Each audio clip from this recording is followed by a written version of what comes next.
Es especialista en seguridad de la UP, y también con Alexei Chévez, él es consultor en seguridad y Fuerzas Armadas. El tema de hoy: reacciones violentas por incidentes menores. El caso, por ejemplo, que ha llamado la atención del linchamiento ayer en Puebla. Bienvenidos a los dos. Buena tarde.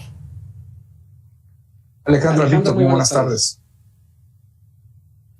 Nada más por poner este ejemplo, que es el más reciente, el linchamiento de Daniel Picasso, una tragedia mayor que, bueno, pues ya la familia de este joven de 31 años está pidiendo que se haga justicia, sobre todo porque al parecer fue una confusión.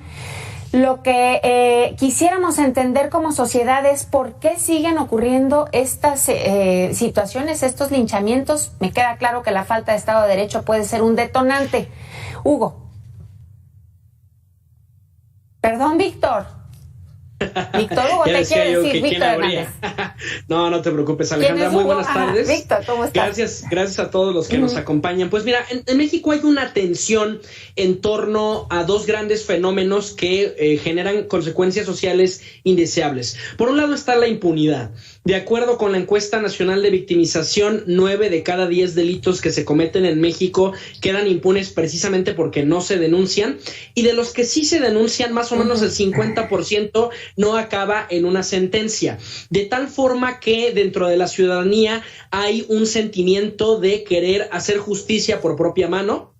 Eso es lo que está detrás, por ejemplo, de los videos de los famosos justicieros, el video de la combi, te acordarás, que se volvió muy famoso hace un año, pero también del otro lado están todas las garantías procesales que tiene alguien que es acusado de un delito. La presunción de inocencia, las garantías procesales existen precisamente para evitar que un inocente sea castigado cuando no se le ha acreditado la comisión de un delito. Esto, por ejemplo, fue uno de los debates centrales el 8 de marzo con los famosos tendederos, ¿no? Que por un lado son una alternativa, son una forma de hacer justicia ante el fracaso de los canales institucionales, pero al mismo tiempo tú recordarás muchas, sobre todo universidades y empresas, de inmediato pidieron que se quitaran por la violación a la presunción de inocencia, ¿no? Entonces ahí tenemos una tensión que constantemente está presente en la sociedad mexicana y que, claro, deriva de la impunidad, del fracaso del sistema de impartición de justicia.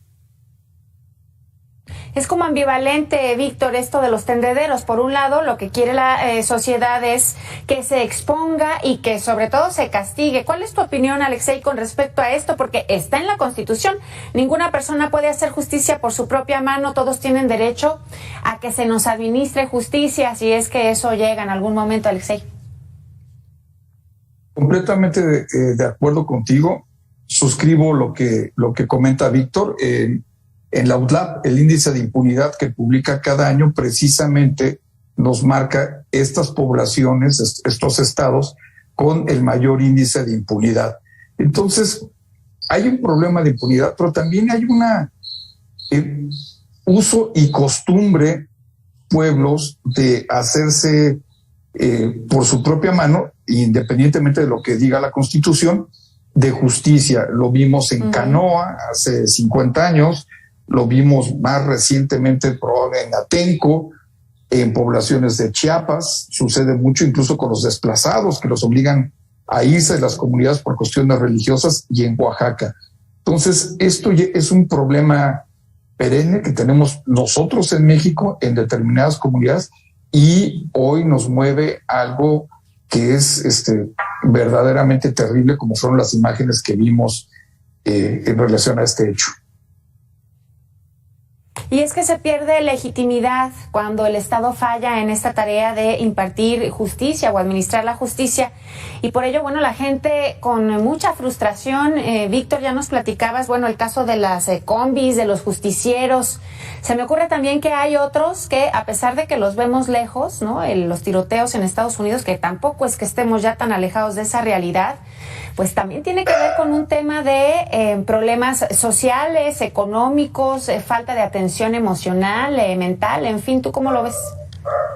Yo añadiría también está la falta de canales afuera del sistema de justicia penal para lidiar con la conflictividad social.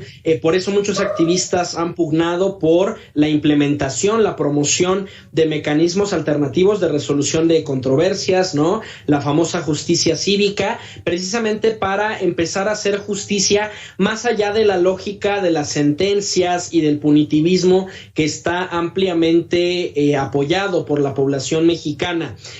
Yo añadiría también esta problemática que no solo la ciudadanía está frustrada por la impunidad, sino que también las propias autoridades. Por eso, con cada vez mayor frecuencia hemos visto en los últimos 15 años un incremento tan dramático en casos de ejecuciones extrajudiciales, casos de tortura, casos de fabricación de culpables, precisamente porque ante las dificultades y los retos que implica judicializar un caso, ¿no? Lo reconocía el propio secretario de Marina hace unos días, hay veces en que de pronto ni siquiera se pueden judicializar a los propios marinos que venden uniformes que en principio son de uso exclusivo de la Armada de México, y ante esa frustración muchas veces mandos policiales, militares, ministerios públicos recurren a estas prácticas extrajudiciales para resolver esta crisis de inseguridad.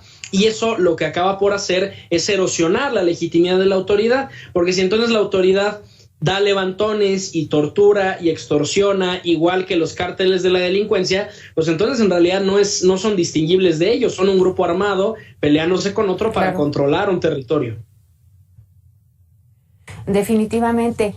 Y Alexei, yo quisiera escuchar tu opinión con respecto a no nada más estas reacciones violentas por incidentes menores. Hay incidentes de mayor magnitud. El tema de los desaparecidos, yo tengo muy presente a Jalisco porque es la entidad que reporta más desapariciones, y las madres buscadoras que ya se han sumado también del norte del país y que andan recorriendo todo México para hacer lo que la autoridad no está haciendo. Muchas veces ni siquiera es las carpetas de investigación que ya están hechas, sino que luego ya no hay seguimiento.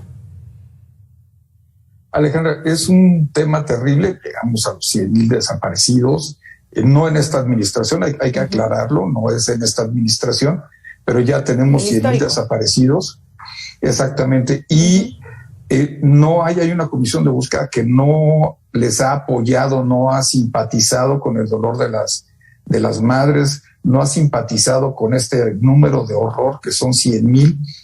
Yo creo que hace falta sensibilidad de este gobierno. Este gobierno no se ha caracterizado por tener empatía con las víctimas de cualquier tipo, ya sean víctimas de la violencia, ya sea desaparecidos, ya sea femicidios.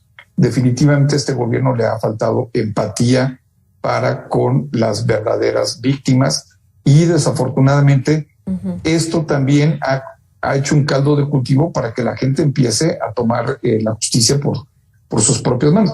Yo no estaría tan de acuerdo en que yo no estaría tan de acuerdo con Víctor en que han aumentado las ejecuciones por parte de la policía. Quisiera creer que han disminuido, que se ha hecho un verdadero esfuerzo por disminuir este tipo de prácticas, que era una cuestión común en los 70s y 80s. Yo creo que los números nos dicen que este tipo de sucesos han disminuido. No digo que no sucedan, ahí está Tamaulipas, pero que son cada vez más aislados. Sí, sin duda, aunque esto me está recordando, y no es que le quiera dar la razón a Víctor, pero sí, yo recuerdo la ejecución del joven Giovanni nuevamente en el estado de Jalisco por no portar cubrebocas, porque en su momento, cuando el inicio de COVID-19 en Ixtlahuacán, en esta población del estado, era obligatorio el uso del cubrebocas, y se sentían con la libertad de golpear y de arrestar a quien no tuviera el cubrebocas puesto. Esto, por supuesto, ha generado frustración. Desencadenó en otra serie de situaciones como manifestaciones, donde también los manifestantes fueron levantados por la fiscalía, que, bueno, pues sí, definitivamente la falta de sensibilidad, como decías, Alexei. ¿Tú estás de acuerdo con esto, Víctor? El tema de la sensibilidad. Dicen, ya están haciendo todo lo posible porque todo mundo esté capacitado y sea más atento con la persona que está padeciendo alguna situación triste o una situación de violencia, en fin. Pero pues como que las cosas pintan distintas, ¿no? Yo distinguiría entre la narrativa de la estrategia de seguridad actual y la realidad operativa.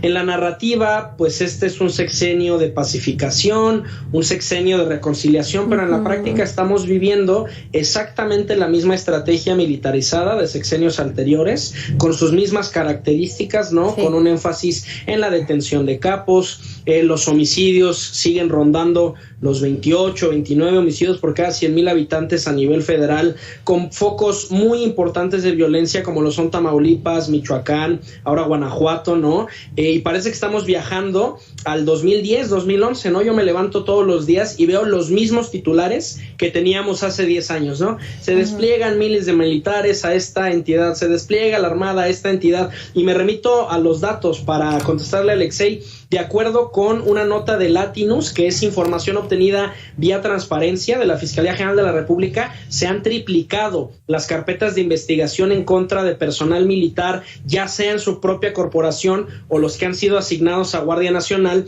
por casos de fabricación de culpables, allanamiento de morada, abuso de autoridad, ¿no? De hecho, hay una correlación entre las propias gráficas que tiene Sedena de su despliegue con los casos que hay de violaciones a derechos humanos. Yo le recomiendo a nuestro público que consulte en la revista Nexos el índice de letalidad perfecta o índice de letalidad incalculable, que justo se dedica a medir este tipo de agresiones que involucran a corporaciones policiales federales, llámese Policía Federal o Gendarmería, dependiendo del sexenio del que estemos hablando, y las Fuerzas Armadas, ¿no? Y cómo si hay una sospecha de que han habido operaciones bajo órdenes, de que no hay detenidos, de que muerto el perro se acabó la rabia, y es parte también de esta urgencia que sienten las autoridades por dar algún tipo de respuesta y por resolver la crisis de inseguridad, pero claro, es muy paradójico querer hacer cumplir la ley rompiéndola en el proceso.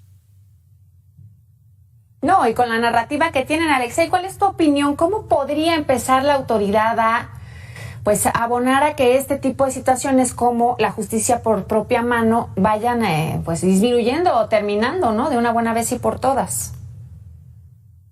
Pero primero tendríamos que establecer la autoridad. Hay una parte que coincido plenamente con Víctor, que es no hay una estrategia clara en lo que se refiere a seguridad, ni a seguridad municipal, ni estatal y obviamente federal.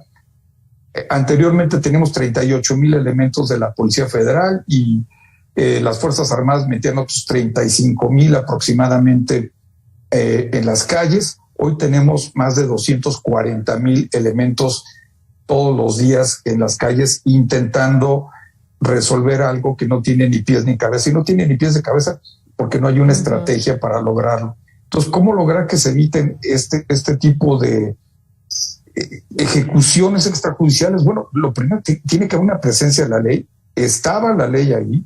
Yo creo que hay una importante omisión de parte de las autoridades de este poblado. Yo creo que deberían de ser procesados los mandos y los elementos que no actuaron deberían de ser procesados. O sea, no podemos seguir permitiendo que no haya detenidos. No podemos no permitir que estas personas que lincharon sin razón, y aunque la tuvieran no tienen por qué lincharlo, que lo lincharon, sigan en la calle.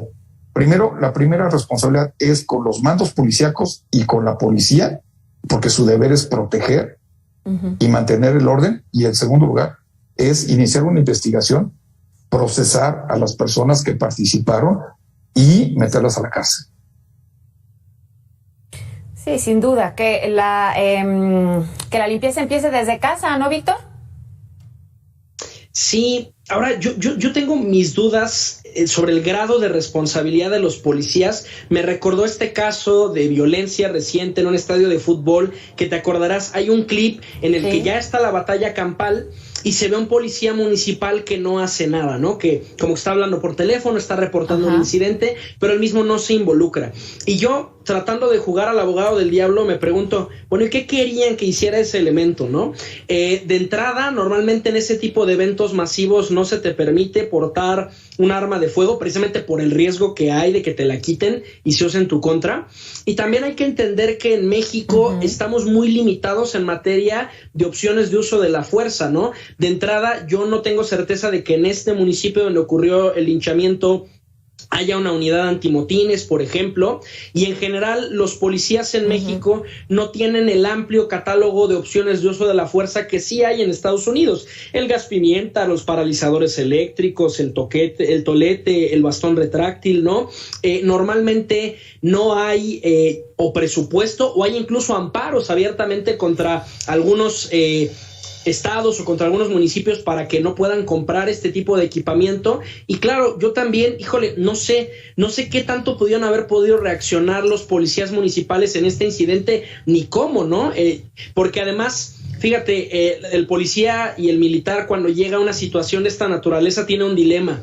Si interviene y despliega la fuerza, el titular va a ser: soldado o policía reprime a la población. Si no hace nada, es soldado o policía es omiso, ¿no? Entonces, ahí hace falta una revisión del derecho de uso de la fuerza, que está mal redactada. La Ley Nacional de Uso de la Fuerza es un Frankenstein entre la ley norteamericana y las obligaciones internacionales que tiene México, pero sin duda hoy policías y militares tienen miedo de hacer su trabajo. Pensemos en la Huacana, ¿no? Este episodio en el que militares fueron desarmados y secuestrados por pobladores de esa comunidad en Michoacán, precisamente porque muchas veces ya el soldado, el policía dice: yo no me quiero aventar esa bronca, yo no quiero estar 5 años en la cárcel, lejos de mi familia, y en ese sentido los agentes se sienten huérfanos, no se sienten protegidos al momento de ejercer sus facultades constitucionales. Amén de lo que ganan, ¿no? Muchos de ellos ni siquiera, pues dicen: para lo que me pagan, no meto las manos al fuego por nadie. Allá en Huauchinango, que es donde sucedió este linchamiento, la autoridad dice que sí estaban ya en el protocolo para evitar linchamientos. Pero como bien dices, Víctor, la narrativa es una y lo que se ve en los hechos es otra cosa. Para concluir esta participación y agradecerles a los dos, ¿qué ven a futuro? ¿Qué es lo que sería ideal para evitar que veamos estas situaciones tan repetitivas en nuestro país, Alexei? Tenemos que fortalecer a las policías municipales y a las policías estatales.